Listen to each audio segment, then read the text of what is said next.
na apa kwa Allah azza wa jalla, sioni maslahi yoyote wala hakuna khairi yoyote ambayo itapatikana kwa nyinyi kupambana na kiongozi huyo, mkapanga njama za kupindua uongozi wake na mkapanga njama kufanya fujo katika utawala wake. La ara an tuqatiluhu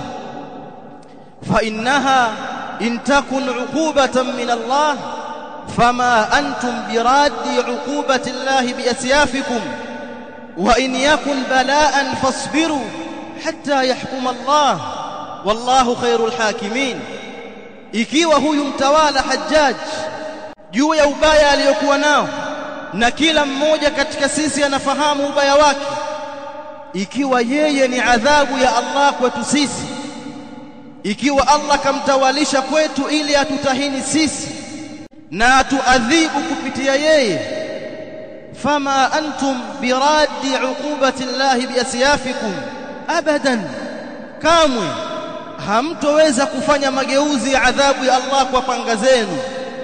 hamtoweza kuondoa adhabu ya Allah iliyowashukia kupitia mtawala huyo kwa